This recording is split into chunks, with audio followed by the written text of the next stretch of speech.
I like possibility. Yes, I do. I like possibility. How about you? Hello, hello, hello. My name is Lisa Canning. I am a speaker, author, and coach, and mom to 7 gorgeous kiddos. And today I'm going to talk about Wabam, the Possibility Mom. This is a book I wrote. It just came out this year, July. And I am honestly like, how do I explain? So I had my 7th child. So I couldn't really call this my 7th child, or I kept talking about it like it was my 7th child. And then I had my 7th child.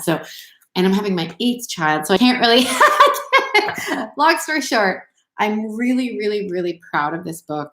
And I am really excited to tell you about why I wrote it. Okay. So I want to give you the quickest of quickest backgrounds. I'm sure I have a video, 100%. I've got a video about my story in interior design and how I got started and how I transitioned into the space of like motherhood and coaching and personal development. But really fast, so I'll link that for you somewhere here. But really quick, and hey, Kara, real quick, I, for 10-ish years, more than 10 years, was practicing interior design in Toronto, Canada. Some really high-end projects. I was working behind the scenes with Property Brothers, as well as I hosted my own HGTV show in 2007 called Marriage Under Construction. And basically, my career grew. I was a regular expert on the Marilyn Dennis show and lots of other lifestyle TV. So with the speed and excitement that my interior design career grew, I had 7 kids in 10 years. And I remember it was like the same kind of steady like rise. Like it wasn't like I rose my career and then took a break and then had my kids. Or it wasn't like I had my kids and then worked on my career. It kind of both went like this, and got to a point where it became just nearly impossible to keep up. And the story that I share in the very beginning of the book is a story that I actually processed right here on this channel, not in real time, but sort of closer to real time, called my minivan meltdown. And that was basically a day when I had my, I was parked on a Toronto street and it had just snowed. It was early November. And I remember that the snow looked so pristine and it was in such direct contrast to what my car looked like. My car looked like a bomb of like just disastrous things exploded. And it was really, really, really, really challenging. I had like interior design things all on the passenger side. I had confetti of like goldfish crackers and like Cheerios and sippy cups and all these things. I had multiple car seats of multiple sizes. And then, of course, I had my 4th baby. So my 4th baby in 5 years, Rose, who was just 7 days, like 7 days out of hospital. And I was like, what is going on? Like, I remember it hit me that day that my priorities were as messy as my minivan. No one had told me to be at work 7 days postpartum. Nobody had said, like, you must be here. None of that. It was all the pressure I had put on myself to prove to the world that you could have it all. And it was all self-imposed. And I just remember being like, that was the day I said, no more. Like, no more. There has got to be another way for a woman who wants to pursue excellence in her career and who wants to pursue excellence at home. There's got to be a way for her to do it both. And I basically became obsessed with the concept of the pursuit of possibility. Like, how is this possible? Because what I had observed up until that time, or what I had experienced up until that time, was a bunch of people telling me, oh, just put your kids in daycare, no big deal. Like, oh, whatever, like, this is just like what you do. It's sacrifice. This is motherhood. This is modern motherhood. And I never really liked that approach. Like, just, it wasn't for me. I didn't want to put my small children in daycare. I just, I did that, just that whole sort of mentality, especially when they were really small, never really jived with me. On the flip side, I had all these people telling me, like, oh my gosh, you have to stay home. As soon as you become a mom, that's it. You're like done. Like you are staying home, and all your gifts are used at home. And I remember really feeling like kind of torn about that as well. Like I remember feeling like, but I really feel like I'm meant to do some of these things to like better the world as well as provide for my family. Like I kind of felt like it wasn't an all or nothing. That's what I think I'm trying to articulate here.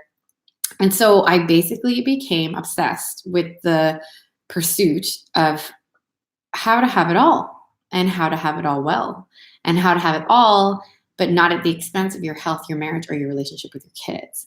Let me know in the comments if this is something that intrigues you. Let me know in the comments if you are currently on the verge of a minivan meltdown, or if you are finding it really difficult to balance work and life and marriage.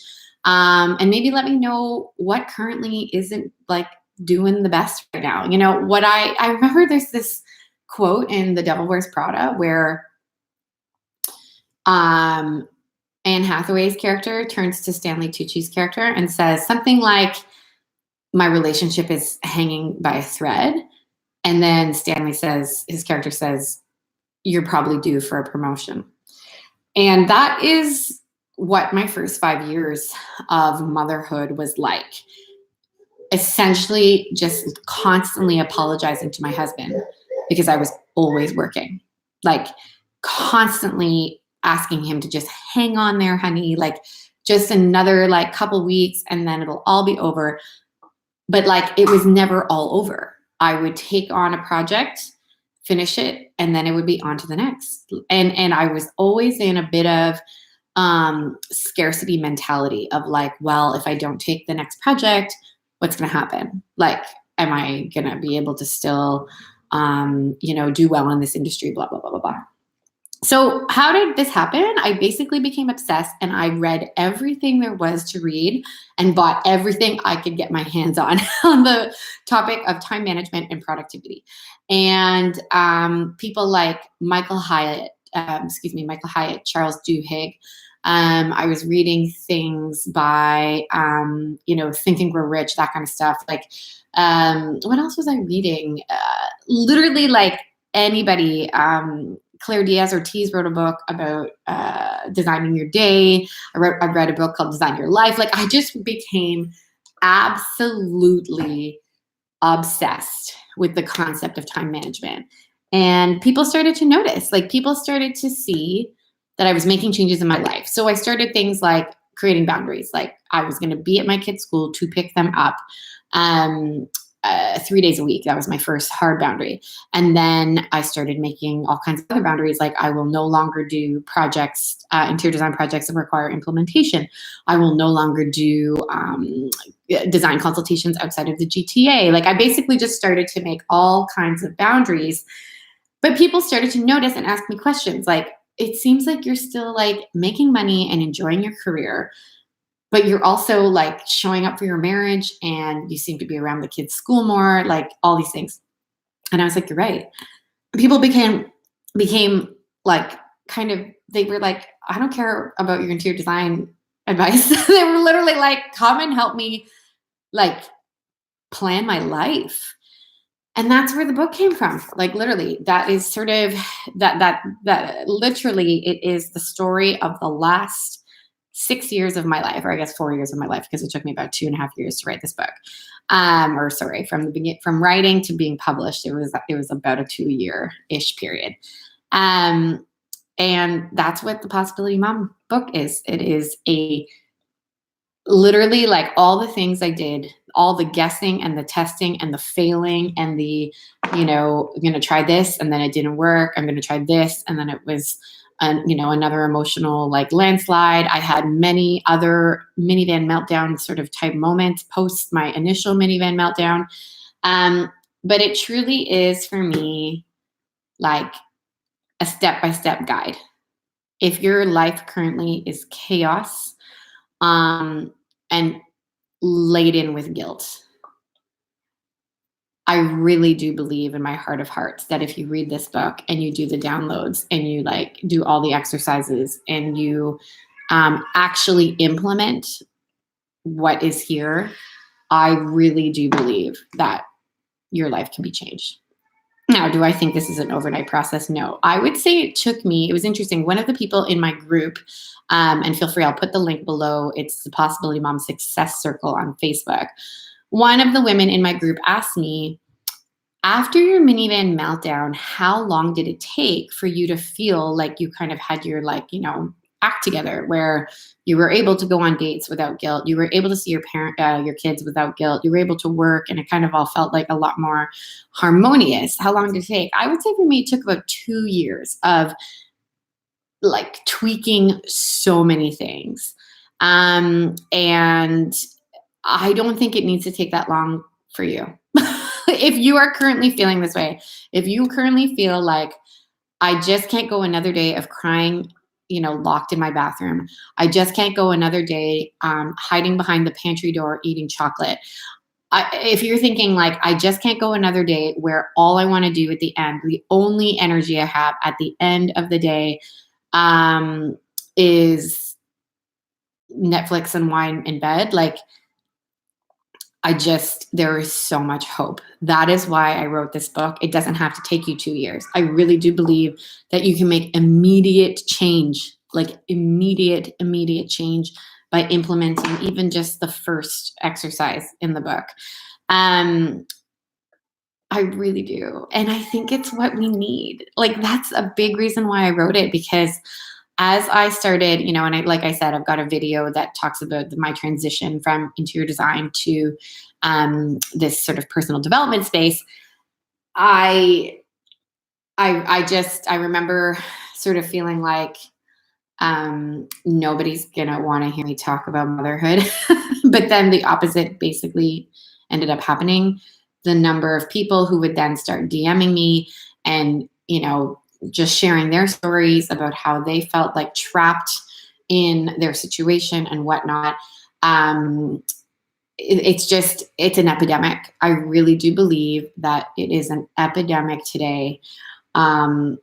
This whole notion that a mom, first of all, like must have it all at all times. And what do I mean by that? Meaning like they've got to be like, Instagram influencer, like fashion ready, and their home has to be like Pinterest perfect at all times, and their kids have to be eating like organic and speaking like 3 languages and all the things, and their marriage has to be amazing, and their everything, like literally there's this pressure where every aspect of a woman's life must be ultimate, and she has to do this all herself.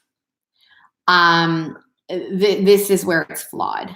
I believe a mom can have it all, but she cannot do it all herself. That is my big distinction. And that is like a really big theme in this book is, what are you most needed for? What can be delegated to other people? And what really should you delete? I think that's really the core. If you were to ask me, like, what is the core of the Possibility Mom like philosophy? It's like this ruthless analysis and then follow through on understanding where you are most needed, and what really can be let go of. And let me just tell you a story. So if you've been following along in real time, you know that I have moved here to Southwest Florida from Toronto, Canada, where we had 40 hours of childcare, and then fairly last minute in this whole name of the game, I could not bring our nanny with us. And so then I didn't really develop any kind of plan for any kind of childcare. I just expected it all to work, and it didn't. I've been pretty transparent over on my Instagram at Lisa Canning if you want to kind of catch up. I've definitely got some of bits and pieces of it in highlights. Yeah, like it's been hard. It's been really hard. I've had to really like, I don't know how to describe it, like go back to basics almost and like remember what it was like when I felt like there is no way this is possible. I mean that so sincerely. I wrote a book literally called The Possibility Mom. And there were a few periods in the last 6 weeks where I literally basically almost 100% convinced myself that it's not possible to pursue your dreams and be a great mom. And I was just like, oh my gosh, Lisa. And I had to treat myself like a coaching client. I had to literally be like, what would I say to myself if I was a client? And honestly, I took myself through the process in this book. I took myself through the process I teach in my signature program, Conquer Your Calendar. And that is how I got out of the hole of despair. That is how I got out of the pit of basically, it's not possible and I'm just going to give up. And honestly, for me, it's like, it doesn't matter how much money, it doesn't matter how much access to childcare, it doesn't matter.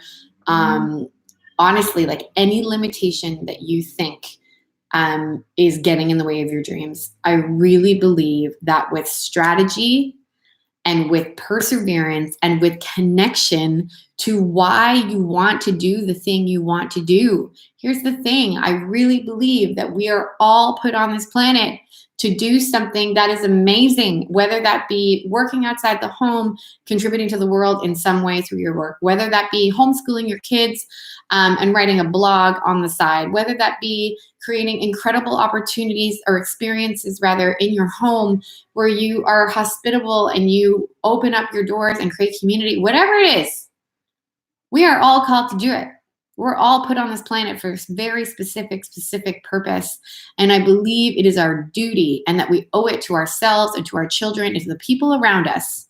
I believe we owe it to all of them and to our creator, of course, to follow those little glimmers of inspiration, those little touch points of, I really think I'm onto something, or I just really feel called to do that. We need to do it, and it doesn't need to it can coexist with motherhood.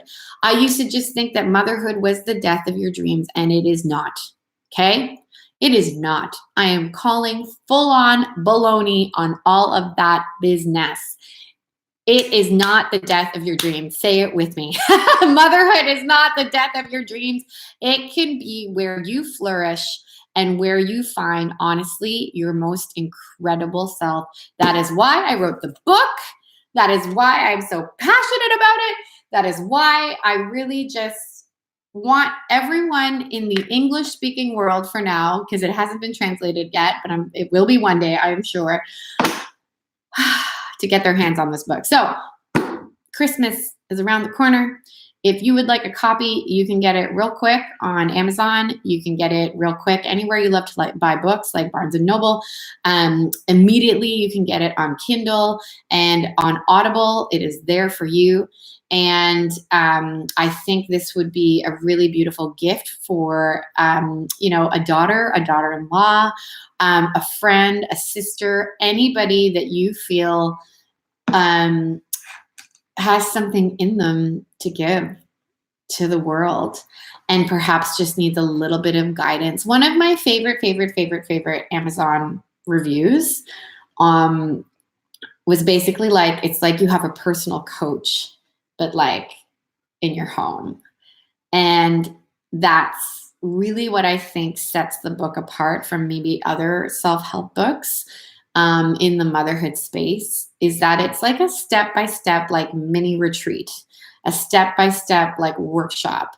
And I just would love for you to check it out and yeah, give it to a mom who you think could use a little bit of hope and inspiration, or make it a gift for yourself. Maybe 2020 is the year that you make progress on your dreams and on your most ideal life. And if I can help you do that, I would love to. So I will put all those links right here, down there, all below. And thank you so much for watching. I really like these lives. Tell me if you feel the same way. Like, do you like lives, or do you prefer like the edited videos that I have on my channel?